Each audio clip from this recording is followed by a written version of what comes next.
Depressed, frustrated, sad, confused. You want answer. Let's talk.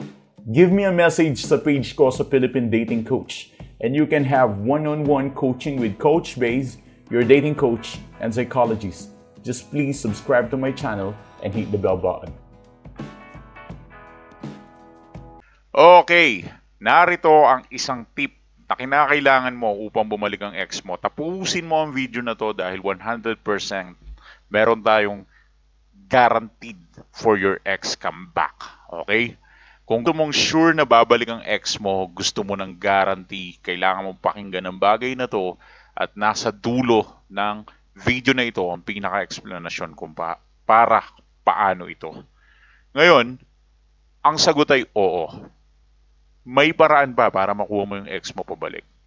Pero hindi yan simpleng pagpapakita ng kalungkutan o pagtanggap ng mga pakyut na message. Ang sikreto, kailangan mo munang magbago. Okay, hindi ito magic trick ha. Pero may mga psychological steps na nagtrabaho na sa marami. At ito ang mga pinaka-effective ways kung paano nabalik ng mga clients ko yung mga excess nila ng ganun lamang ka-easy. Parang hindi man part ng context. Parang hindi nga technique ang ginamit eh. Parang nagkaroon lang sila ng, alam mo yon, change na talagang nagbigay ng massive impact. And this is the power of self-improvement.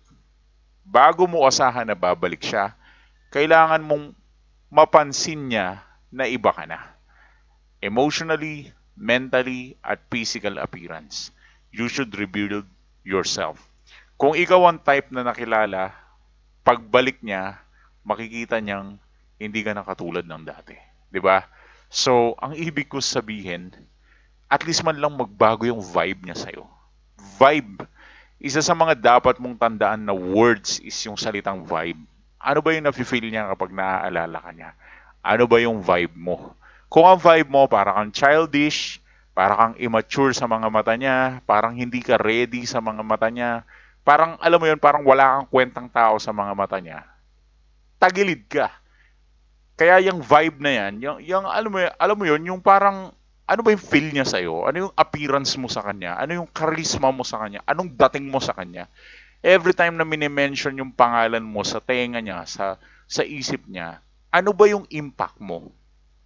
Kasi kung wala kang impact sa kanya, wala kang dating sa kanya, di wala kang attraction, doon papasok ang tinatawag nating self-improvement na kailangan mo mag-rebuild sa sarili mo at ikaw yung type na pagbalik mo is ibang dating ka na, di ba?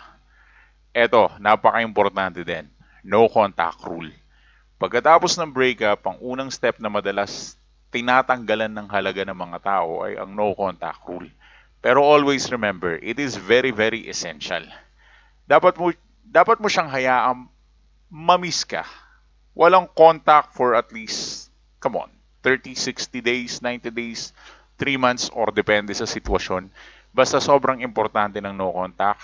May mga times na 30 days, may mga times na 60 days, may mga times na 90 days. Meron din mga times na talagang no contact rule hanggat hindi siya nagre-reach out. Depende yan sa sitwasyon. So why this one works? Kasi ito yung time para magbago at para mapansin mong wala siyang ibang option kundi ikaw. Kasi once na binigyan mo siya ng space, dun siya mabibigyan ng time na i-priority ka. Kasi kung lagi mong binibida yung sarili mo, parang ang dating, napaka-low value mo, di ba? Pero kung hindi ka nagbibida-bida sa kanya, ito yung time na kahit pa paano, mabibigyan siya ng time para isipin ka at para pangarapin ka din. Now, you should understand the psychological triggers. Kung gusto mo magbalik siya ng walang pilitan, kailangan mong matulungan ng mga psychological triggers like emotional attraction, curiosity, and mystery. Make him or her wonder if you are still available or if they made the wrong choice. This sparks the fear of losing you feeling. Kasi ang fear of losing you or yung FOMO, kung tawagin natin, or yung fear of missing out, ito yung isa sa mga pinakamahalagang pyesa para ibalik ang ex mo. At least man lang ma-feel ng ex mo na nakakatakot na mawala ka. Kaya, you should start the no contact. Pagkatapos ng 30 days, 60 days, 90 days, or forever no contact, depende nga sa sitwasyon, di ba? Pwede kasi ang sitwasyon is talagang kailangan mo mag-no contact dahil sobra ka na nangulit last time eh. Talagang kailangan mo mag-commit to the highest level eh. And meron naman kasing tinatawag na time to break the silence. Pero paano? Lagi mong tatandaan, walang desperate text, walang begging, mag-send ka lang ng message na natural. Something that sparks curiosity.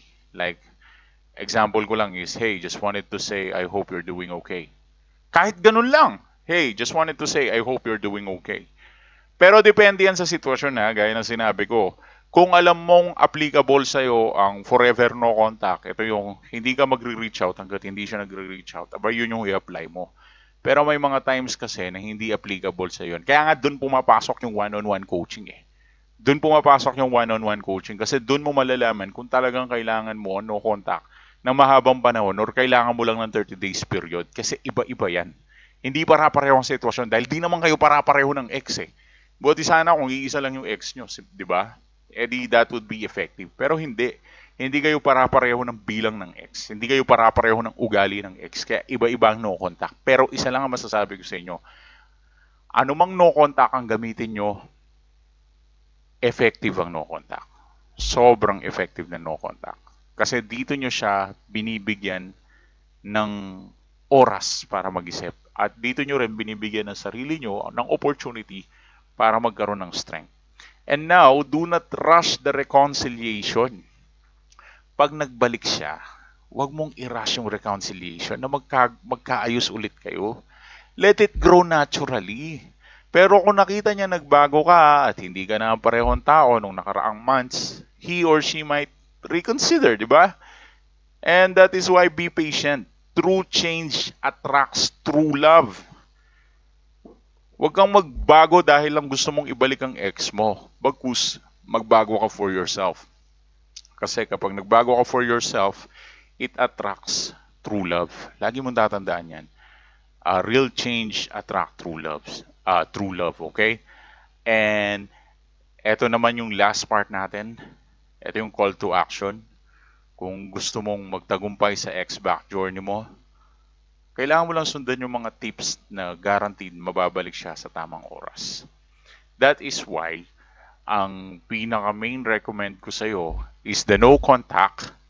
Pero kapag i-break mo na siya, i-make sure mo na ang break mo ng no contact rule is simple lamang siya, okay? Huwag yung masyadong aggressive. Na kailangan mapa-wonder mo lang siya. Gaya nga ng example ko, pwede namang English or Tagalog, hey, I just wanted to say, I hope you're doing okay. But, itong bagay na to ay depende sa sitwasyon. Kasi, most of the time, may mga no contact rule na talagang kailangan ng commitment. Gaya ng tinatawag kong forever no contact. Ang forever no contact, hindi ka magre-reach out hanggat hindi siya nauunang mag-chat sa'yo.